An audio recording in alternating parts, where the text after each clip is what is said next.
Beyond DC institutionalization, Donna and Ricardo's story, a powerful love story.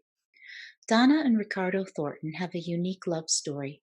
They met at Forest Haven, an institution for DC residents with IDDD. When the institution was shuttered in 1991 by a court order, Donna and Ricardo embarked on a journey together towards self-determination. Their story is one that is marked by significant progress and achievements, made more remarkable by the obstacles they faced. They were told that they could not get married while they were considered wards of the district, but they did just that in 1994. Shortly thereafter, they had a son named Ricky and raised him themselves. Despite the common state practice at that time of removing children born to married individuals with IDDD, they have become powerful activists by serving as leaders of Project Action, a DC-based self-advocacy organization, by giving presentations around the country and testifying before the U.S. Senate. Their story has been featured in the Washington Post, on 60 Minutes, and in a 2003 movie starring Kirstie Alley and Delroy Lindo. Journey to Greater Decision-Making Freedom. Donna and Ricardo have come a long way since Forest Haven and have other powerful stories to share about how their lives have impacted their decision-making. Finances. When Donna and Ricardo lived at Forest Haven, they worked at a local fast food restaurant, but were not allowed to cash their own paychecks. Ricardo described a moment when they decided to take charge of their own money. The rehab counselor would pick us up and drive us in the snow, but then he would leave and he wouldn't pick us up. We had to walk back in a blizzard, and that's when Donna said, "Well, you know what? Since we did all this work, why don't we just keep this check?" Donna recalled they later had to, page 67, stand up to the institution staff. When we got back to the cabin, they told us, "You weren't supposed to cash that check." And I told them, "This is our check, and we spent it." Donna and Ricardo got no allowance for that week. After leaving Forest Haven, Donna and Ricardo were placed in separate group homes, where they had completely different experiences with financial freedom.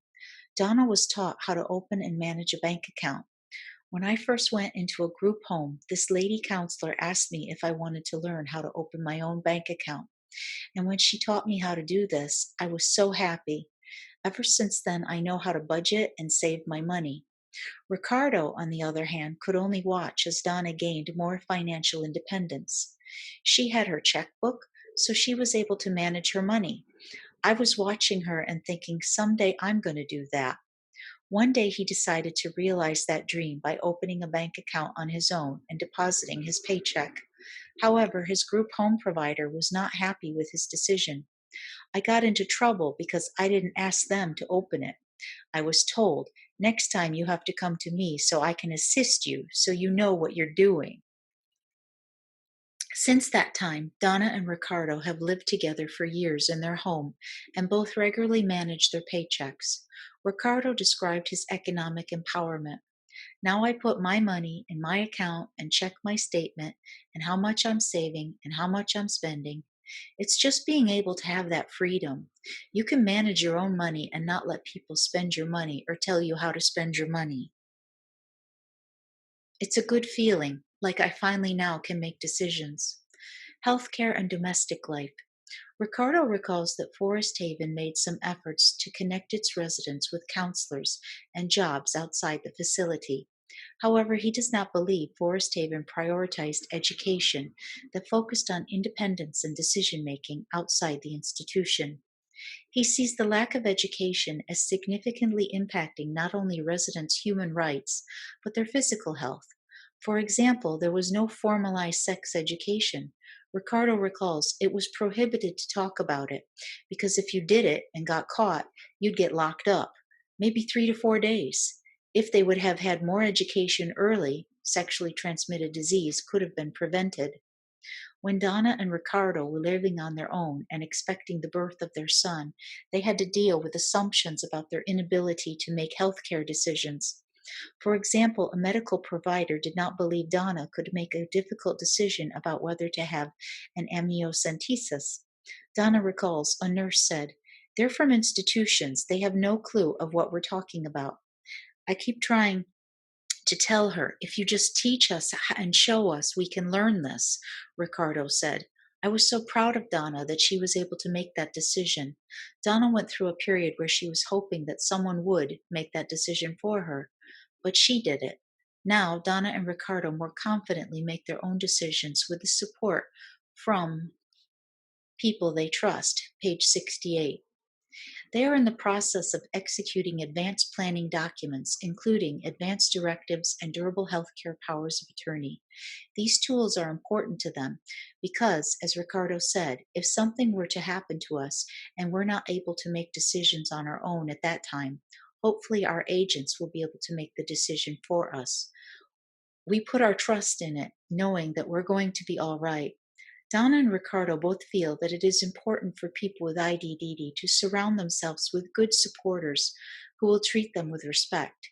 Just remember that we all are on one team, and I would love to have respect. Work with me and know that I'm not perfect, but I'm willing to make a difference. Page 69, Chapter 6, Other Stakeholder Experiences with the Guardianship System and Alternatives. Rights Taken, Rights Restored. Tasha's story from Texas. Tasha Woodward has a developmental disability, and up until she was in her 30s, she was gainfully employed, living as a contributing member of society with no need for guardianship. Unfortunately, her father was mistakenly told that he needed to file for guardianship for her to live in a group home. This is a common issue for families. Tasha did not want the guardianship, and during the initial hearing, many of her due process rights were violated. For instance, her court-appointed attorney did not arrange for Tasha to participate in the hearing and signed an agreed order that removed all her legal rights, including the right to vote, to choose where she lived, and even to work where she wanted.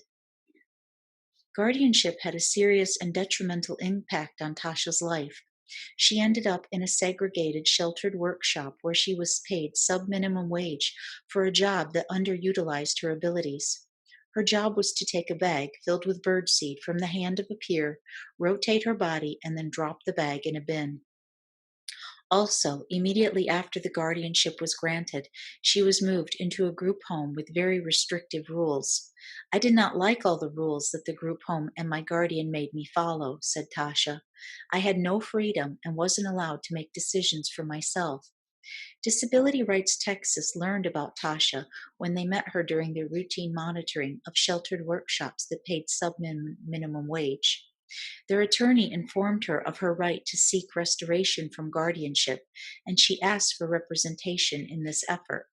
According to Disability Rights Texas, Tasha's guardian and the group home put up many obstacles to keep her attorney from successfully restoring her from being under guardianship, such as putting more restrictions on her life and moving her outside of the jurisdiction of the court. Page 70. The excerpt in the center of the page says qualitative information was collected from more than 80 respondents from 19 states and the District of Columbia. Page 70. And then, sadly, her guardian died, which made for a more complex and lengthier process to finally achieve restoration for Tasha. When Disability Rights Texas was finally successful at getting Tasha's rights restored, she cried in relief. I am so happy to have my freedom back. I get to make my own decisions again about where I work and live.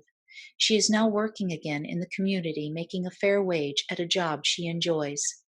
Tasha's story illustrates the concerns NCD raised in its 2018 report with respect to the implementation of guardianship regimes, including barriers to due process in initial guardianship proceedings, lack of zealous representation by some court-appointed attorneys, the expansive loss of rights, and barriers to pursuing restoration, but it goes further than that by highlighting the restrictive impact guardianship can have on people with IDDD, depending on the actions of the more restrictive living and working environment with guardian. In Tasha's case, she was moved to a hardly a clear way out. It also illustrates how difficult it is for people with IDDD to get information about their rights. whether from the guardian, the courts, the group home system, and in Tasha's case, a sheltered workplace that didn't provide any information to her. If the Texas protection and advocacy system hadn't run across Tasha during a routine monitoring, would she have been able to get her rights restored? In their own words, other lessons learned from stakeholders. NCD gathered stories about experiences with guardianship and alternatives and their perceived impact on people with IDDD through a variety of methods, including online story collection, a focus group, and one-on-one interviews. This resulted in input from people with IDDD, family members, and other stakeholders, including special education advocates, state employees, guardians, or administrators of guardianship programs, and staff who provide transition services to youth with IDDD. Qualitative information was collected from more than 80 respondents from 19 states and the District of Columbia. NCD identified several themes within these stakeholder stories that shed light on the perceived impact, both positive and negative, that guardianship and alternatives have on people with IDDD. These themes are consistent with many of the findings and recommendations in this report, which seeks to balance the importance of promoting the self-determination for people with IDDD with the recognition of the existing state legal systems designed to provide safeguards for this population. Reasons adults with IDDD become subject to guardianship. When asked when an adult with IDDD gets put under guardianship or conservatorship, most respondents identified 18 as being the magic age at which such legal intervention is or should be sought. Page 71. One guardian stated guardianship should be in place by their 18th birthday, otherwise it is impossible to be included in their medical care or finances. A family member agreed at or by the age of 18, since that is when medical providers no longer include the parents in conversations about medical care. It is also when SSI begins and management of this all, as well as waivers support, starts. A family member responded, when people with IDDD turn 18, unfortunately, parents are led to believe it is needed in order to maintain involvement in their child's life or to get access to services. Another family member indicated guardianship referrals for people with IDDD happen, often at or around 18, upon the advice of doctors, teachers, and others. As indicated in Chapter 2, the educational system was frequently seen as the reason behind such referrals, but there were other reasons cited as well. Many respondents included the medical profession as a common source of guardianship referrals. For example, a disability rights attorney reported, medical providers also push for guardianship when the person presents for care and the provider believes they are not competent to consent to medical treatment. A respondent with IDDD stated, doctors who don't know you will make a decision that you are incompetent. A family member reported that some providers may exclude supporters unless they have guardianship. There has been involvement with a misinformed medical provider and says guardianship is required in order for individuals who support the person to be involved or support the individual with the issue. A family member described her experience. Doctors thought there were a 50% chance he would come out of the coma and a 5% chance he would be able to live independently. Based on that, I thought we needed the conservatorship in order to conduct business on his behalf. But as I stated before, it was not needed. We even refinanced our mortgage without it. I explained it to the bank's realtor, but they said he could sign for it. Another referral source, according to respondents, comes from attorneys and judges. One family member said schools and attorneys tell parents that they need to get guardianship to protect their handicapped son or daughter when they turn 18 or 21. I feel this is misleading. Guardianship strips a person of their rights. Essentially, they become a piece of property. Another parent recalled her experience with an attorney. My divorce attorney told me about power of attorney as an option, but when he met my son, he was unsure if my son understood what giving someone POA meant. I now have medical power of attorney for my son. Page 72. The excerpt at the center says, one of the reasons people obtain guardianship is because of what they fear may happen without it. Page 72. An additional family member reported that an attorney recommended guardianship for her nephew with IDDD because it would make it easier for them to set up a trust for him. An attorney described an interaction she once had with a judge. I think of a conversation with a judge 15 years ago about a person with Down syndrome. The judge told me that of course anyone with Down syndrome should have a guardian by virtue of the diagnosis. We have come a ways, but there is so much farther to go. Based on several respondents, one of the reasons people obtain guardianship is because of what they fear may happen without it. Fear of being taken advantage of, fear of dangerous choices, and fear that supporters will be cut out of the decision-making process. For example, one parent said, parents fear their child will be taken advantage of and that their own advocacy will not be heard. Parents do not think their children will grow and develop beyond what they have accomplished by the time they are 18 and fear they will never be able to make important decisions and need to be protected. Another parent described the difficult choice she faced. Guardianship was difficult to get for our son. Some people said, he looks normal. Why do you want it? Left on his own, someone could take advantage of him and take his money. Before we had guardianship, our son thought he was spending $100 to take a class, but he was actually charged $1,000. It took my husband and me 2 months to get the money back. According to another respondent, a parent seeks guardianship when he or she fears that they will be shut out of helping to make decisions for a family member who does not communicate in traditional ways or quickly enough during medical or financial discussions. One family member, who is a standby partial guardian of a sibling with IDDD, said people turn to guardianship because of fear, and it's not an irrational fear. Our adult service system has a long way to go to prove that it can properly care for people with IDDD. Our communities have a long way to go to fully accept and care for all community members in an inclusive way. Perspectives on the impact of guardianship on people with IDDD. When answering whether they thought guardianship or conservatorship influences or changes the way people with IDDD are treated, most respondents answered in the affirmative, although many of the responses focused on whether the guardian was skilled and knowledgeable or not, highlighting how individual experiences within a system may vary considerably. Page 73.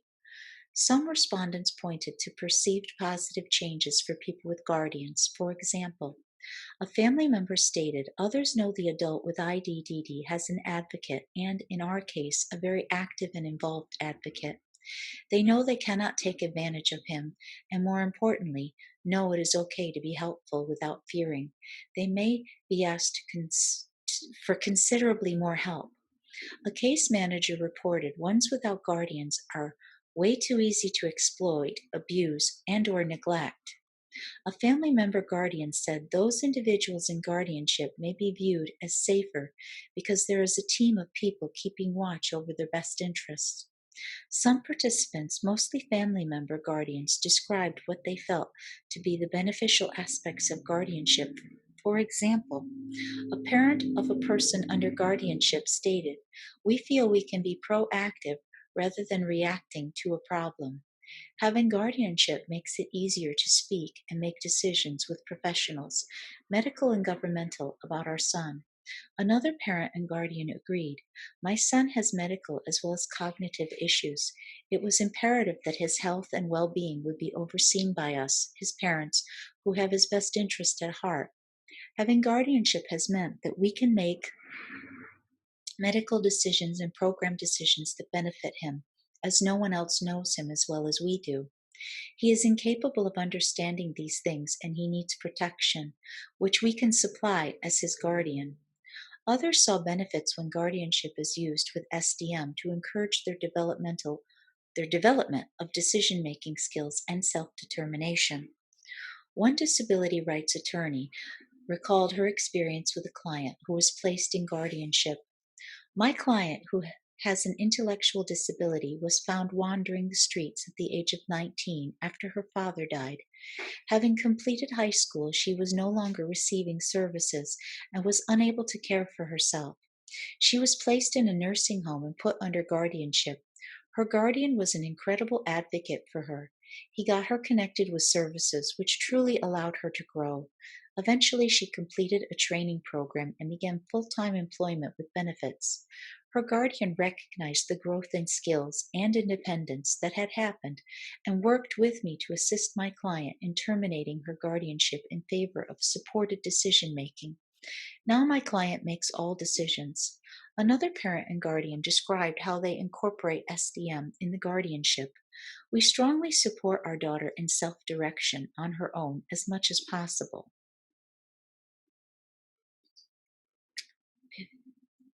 Page 74. She is a recipient of our state's DD waiver program. It supports therapies, direct support services such as transportation, and community or homemaker direct support. This helps her with supported decision-making to have an improved quality of life in the community. Many stakeholders who responded to this question saw a negative change in the way society treats people with IDDD after a guardian is appointed. For example, a family member stated, "In my experience, the person under guardianship is then seen as having nothing to contribute to decisions about any aspect of their life. Instead of presuming competence, people begin to presume inability and lack of intelligence." Another family member agreed, "They are viewed as people who need to be protected, who do not have preferences, stresses, interests, desires, and will likely never achieve independence or full active lives in the community." A person with IDDD who does not have a guardian stated, "I've seen people not be treated like humans, like they're just a disability." A family member guardian stated, "They talk to me, not him. It's like he is not there beside me." A social worker said they may be looked down upon as being unable to care for themselves or meet their own needs. A family member from Kentucky pointed to lower expectations, less opportunities, seen as less valuable. Some respondents noted that guardianship is sometimes used as a tool for control. As one attorney explained, "In my state, providers are not prohibited from becoming guardian over those who use their services. Sometimes this has been done benevolently. Other times it has been done manipulatively to prevent the person from leaving services or changing service providers." Some respondents mentioned due process concerns, specifically how easy it is to obtain guardianship over a person with IDDD and how difficult it can be to terminate. One family member of a person with IDDD stated, "I am aware of a handful of individuals who would like to have their rights restored, and their efforts are stalled by a lack of legal support to execute the proper documents. They are unaware of the process. Those served by service providers without family have no resources to terminate guardianship, despite having an interested party attempting to make it happen." One professional described not knowing what to do when a person she supported wanted to fire his guardian. "I felt that I don't really know what to do because there was always talk about getting guardianship. There was never talk about reinstating rights. Guardianship is seen as the one-way ticket. There wasn't an idea, how do we reserve this?" Page 75. Other respondents described people with IDDD experiencing a regression of their decision-making abilities while under guardianship. One family member stated, "My family member under guardianship has overcome many obstacles and her potential is unknown. But one thing she is not is incompetent. Nobody cares. She is regressing.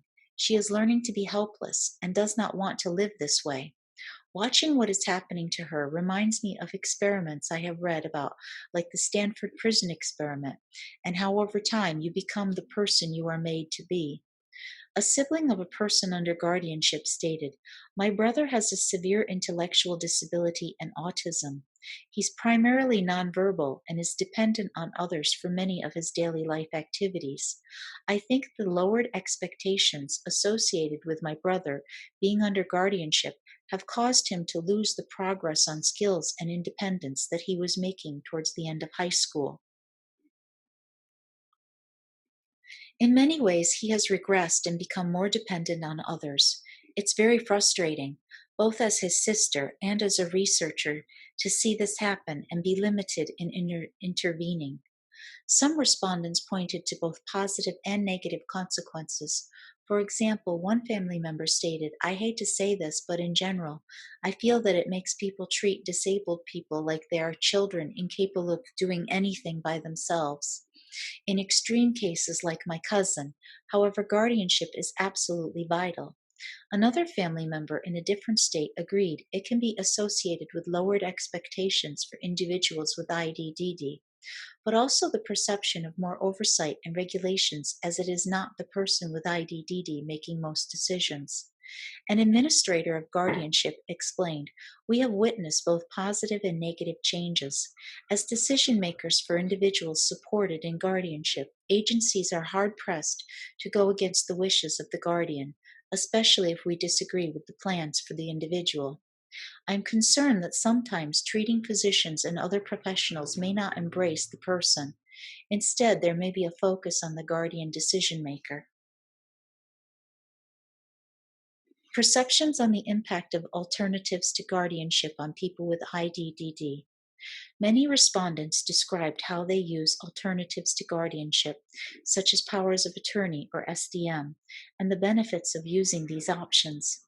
One mother described her son's experience. "Supported decision making has given my son a very good experience of forming the life that he wants while we ensure his safety and locate a great network of support. People with intellectual disabilities should be able to create a life that they enjoy filled with their desires." Page 76. A respondent explained how her family member has become more confident since guardianship was terminated. "I continue to be the representative payee, and I am considering terminating that role in light of what I now know about supported decision making. I know that my family member will continue to need help handling interactions with Social Security, Medicare, etc., but I would like to return the right to decide how his SSD is spent on him. He is already more confident and assertive since the conservatorship termination, and I expect him to continue to grow as he takes ownership of his decisions with my support."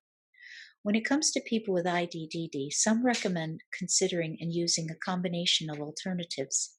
For example, a respondent reported, "My sibling has a power of attorney to assist her with her medical, financial, and legal needs. In addition, she has a representative payee to assist her with managing her Social Security benefits.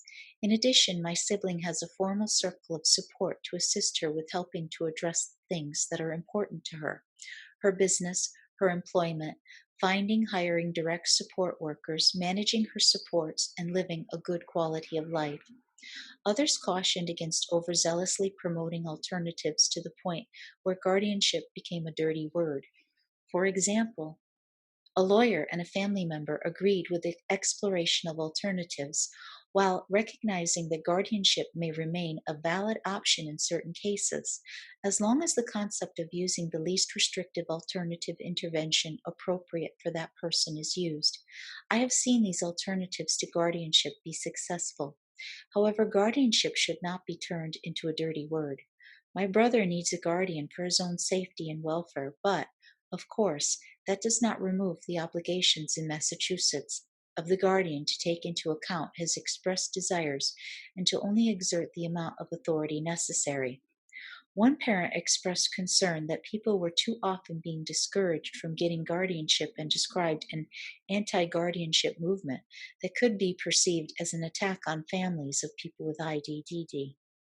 Importance of self-determination for people with IDDD. Another common theme expressed by some self-advocates, family members, and professionals is that promoting self-determination can have a host of positive benefits for people with IDDD. As one self-advocate explained, "My belief is that a person with a disability can get confidence with making decisions from their family members when they figure out what they need.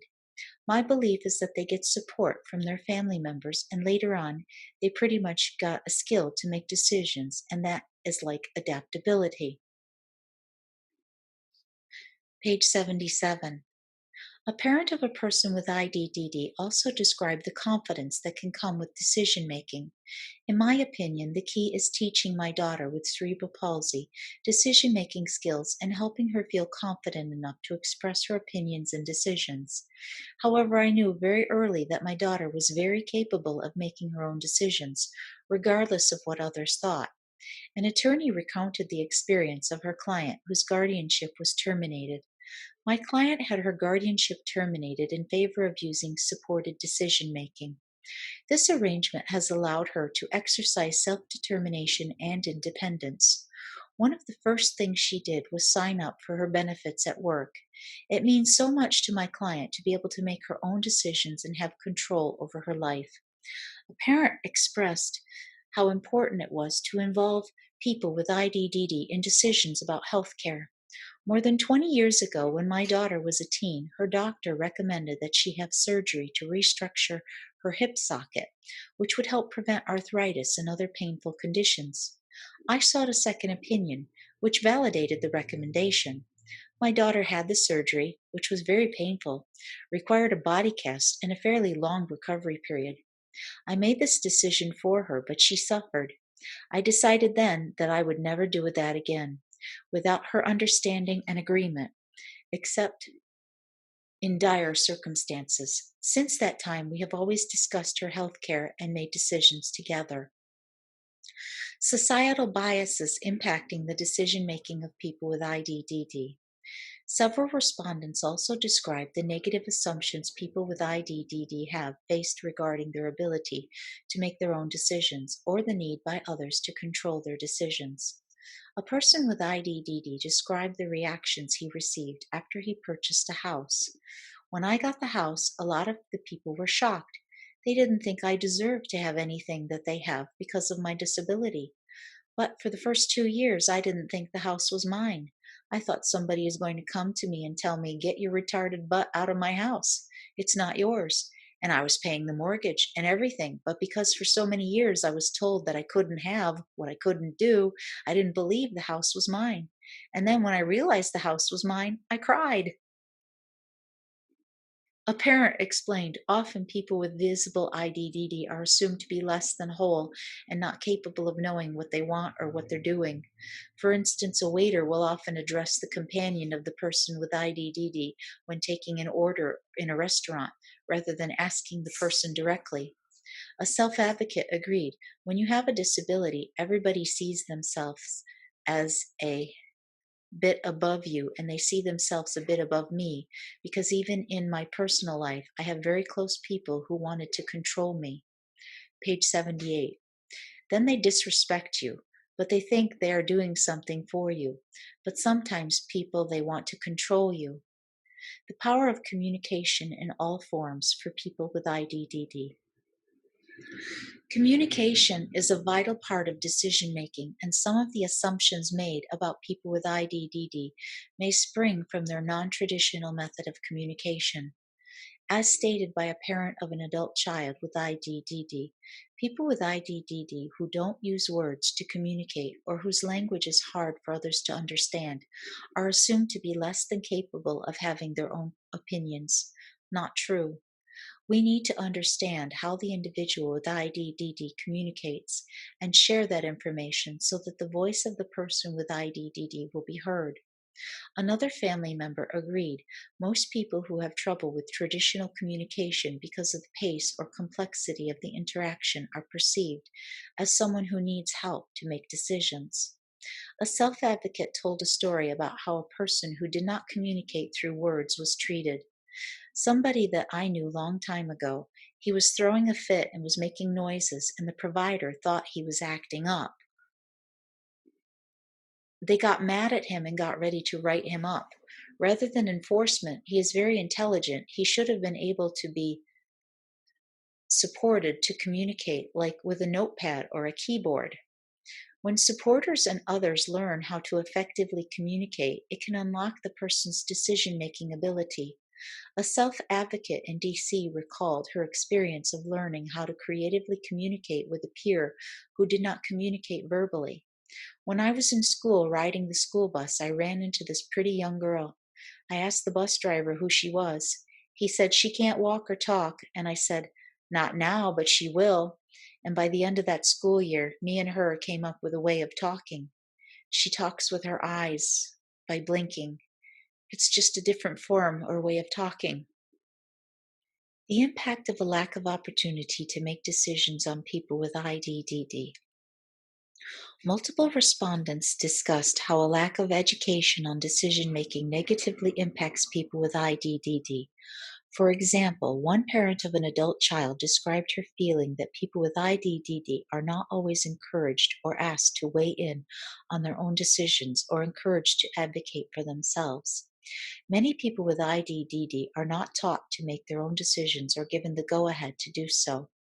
We need to teach all children, including those with IDDD, about decision making and the give and take that's sometimes involved. They need to learn to choose in small ways whenever possible. Page 79.